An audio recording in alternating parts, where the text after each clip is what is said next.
paz do Senhor para todos os irmãos, amém.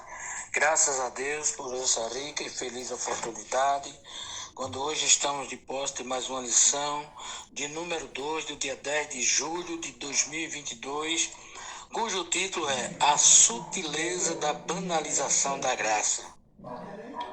A nossa lição, ela tem como primeiro tópico Compreendendo a Graça. E o primeiro subtópico deste primeiro tópico é: a graça é divina. Antes de mais nada, eu gostaria de perguntar e ao mesmo tempo responder aos irmãos: o que é graça? Graça é o amor espontâneo de Deus para conosco. É um dom de Deus, de acordo com a carta de Paulo aos Efésios, capítulo 2, versículo 8 e 9, que é outorgada à humanidade. Não há mérito nenhum em receber a graça.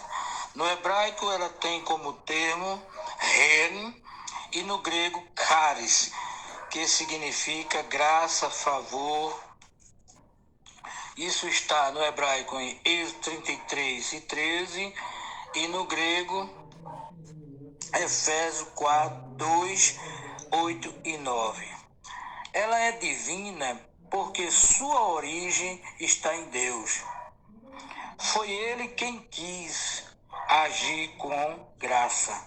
1 Coríntios 1 e 21. Isso significa que a origem da graça, bem como a iniciativa da salvação, é ato de Deus. Portanto, sua origem está também no céu. Ninguém pode salvar a si mesmo. A graça de Deus é imprescindível para a salvação eterna. Não há salvação, ou seja, não há nada que o homem possa fazer. A graça é infalível. Ela é mais do que suficiente para salvar e restaurar toda a humanidade. Segundo subtópico do primeiro tópico, a graça é imerecida. Diante do pecado e de total impotência, o homem não pode fazer nada. É preciso a intervenção da graça de Deus para tirar o homem do domínio do pecado. Nesse aspecto, todos foram atingidos pelo pecado de Adão. Romanos capítulo 5, versículo 12 a 15. Deus até poderia e pode ser contra o homem, mas por causa da sua graça, ele fica a favor do homem. Tito 2 e 11. Por volta do século V, foi travada uma longa discussão em torno da doutrina da graça. Seu efeito sobre a formação teológica do cristianismo perdura até hoje. De um lado, há aqueles que afirmam que não havia pecado original e que o homem tão pouco depende da graça e que pode chegar a Deus por sua própria vontade, pelo seu próprio livre-arbítrio. E eles usam Romanos 6, versículo 1 e 2. Isso é hipergraça. O que seria hipergraça? É igual ao antinomismo, que trata da crença de que a lei moral do Antigo Testamento foi totalmente abolida. Não estamos mais debaixo da lei, mas debaixo da graça, de acordo com Romanos 14, 25, Jeremias capítulo 7, versículo 8 ao 10. As ideias de super, de mega, de ultra, de hipergraça até parecem verdadeiras, mas são mortais em suas fundamentações e propósitos e potencialmente fatais quanto a um rótulo de vitamina em um frasco de veneno perigoso ou mortal. Isso é um tipo de hipergraça. Nunca fala, ou seja, a hipergraça nunca fala contra o pecado, a hipergraça nunca toma uma posição sobre a santidade. O Antigo Testamento é quase ou totalmente ignorado, pregam apenas mensagens motivacionais positivas. A hipergraça, seus ensinamentos se baseiam em uma visão de que Deus não pune ninguém. O movimento da hipergraça nada mais é do que uma versão atualizada da antiga heresia conhecida como o antinomismo. Antinomismo vem de duas palavras gregas. Anti, que significa contra ou contrário, e nomos, que significa lei. Logo, antinomismo é contra a lei. A hipergraça é a mensagem da libertação do pecado e não do pecador. Ensina a legalidade do pecado. Eles se baseiam em Romanos 5:20, cujo termo superabundância vem do grego upericel, que significa hiper, ou tudo aquilo que excede ou ultrapassa o limite. Por outro lado, há os que afirmam a completa dependência da graça no processo da salvação. Isso porque, por conta da depravação total do pecado, ficou o homem subjugado contra seus argumentos, subjugado. Agora, contra seus argumentos, existem dois eixos. A depravação, ou seja, a favor da depravação da humanidade e a soberania de Deus. Segundo tópico, a graça no contexto bíblico. Primeiro subtópico do segundo tópico.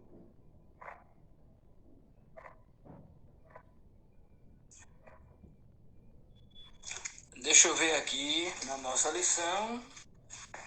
Esse segundo tópico, primeiro tópico, segundo tópico. A necessidade da graça.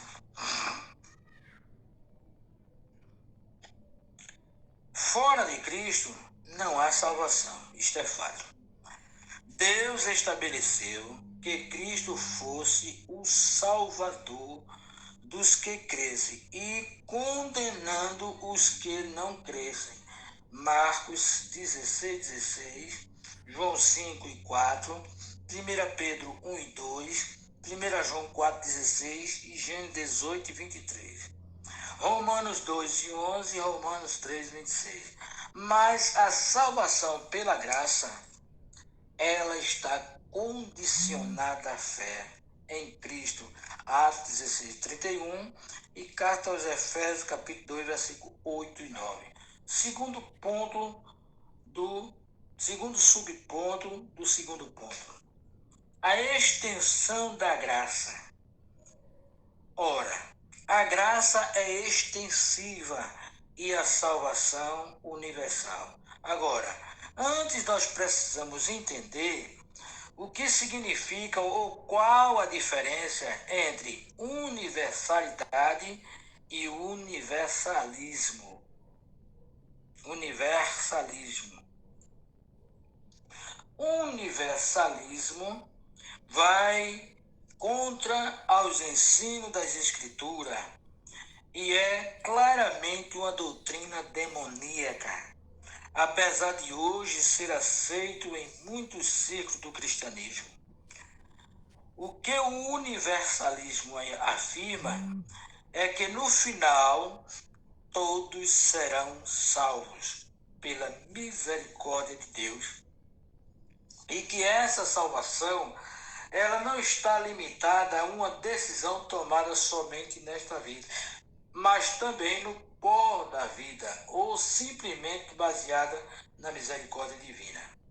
Os textos usados pelo universalismo é Evangelho segundo escreveu São João, capítulo de número 12 e versículo 32 e também João 3 e 14.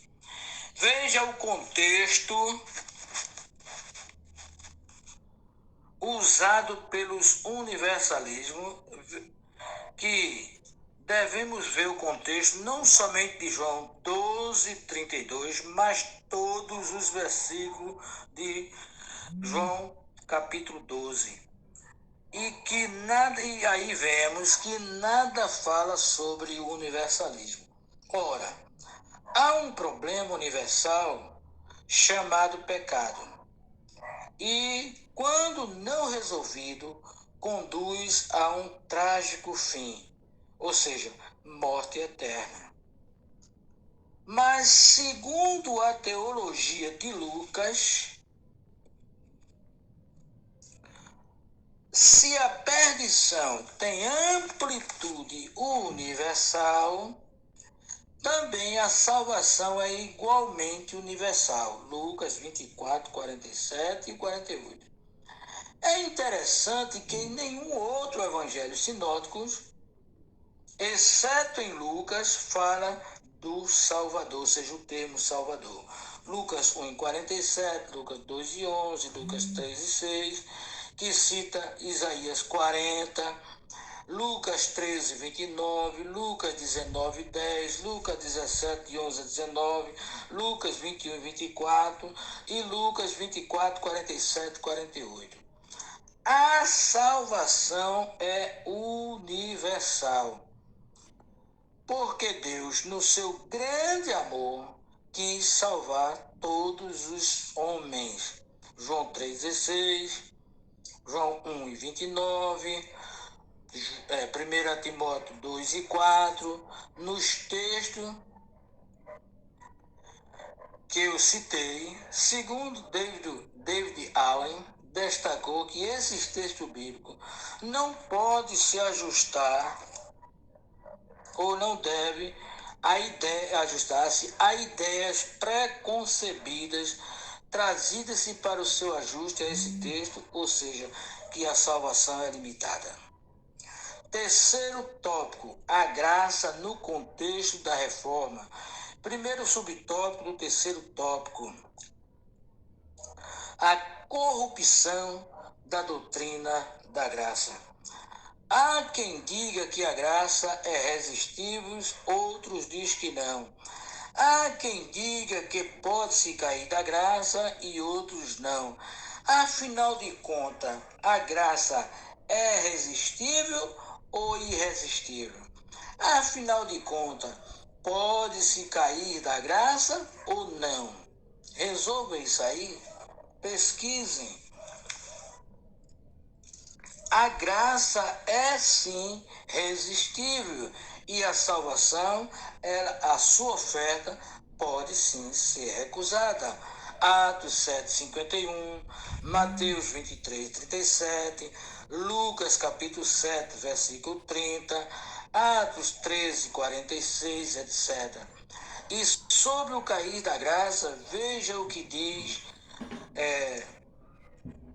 Hebreus capítulo 6, versículo 4 a 6. Embora não se possa crer para a salvação sem a ajuda da graça de Deus, a graça salvífica de Deus, o ato gracioso pelo qual somos salvos não é monergista, ou seja, não é um ato isolado, não é um ato solitário da parte de Deus, mas é sinergista, ou seja, é um ato de Deus e do livre-arbítrio humano. A salvação vem de Deus, mas se completa com a nossa cooperação. A graça é regenerativa e reconciliadora. se respondermos obedientemente ao chamado de Deus. Se arrependermos, experimentaremos o perdão de Deus e seremos restaurados. Segundo subtópico do terceiro tópico, o valor da graça. Qual o valor da graça? No Salmo 49, versículo 8 diz: a redenção da nossa alma, ela é caríssima, e todos os seus recursos se esgotariam antes. Veja ainda Atos 20, versículo 28, 1 Coríntios 7, 23. A salvação, ela foi grátis, mas o preço foi alto. Quarto e último tópico, a graça no contexto contemporâneo. Primeiro subtópico do último tópico, a graça barata. É de graça, mas não é barata. Ora, a graça nos parece incompreensível, pois estamos imersos pela lei do mérito e não gostamos de ver alguém que não merece ser contemplado com algum benefício ou bênção que devia ser a quem fez por merecer. É difícil conciliar grátis e custoso, mas se não queremos elitizar e nem baratear a graça, não podemos abrir mão da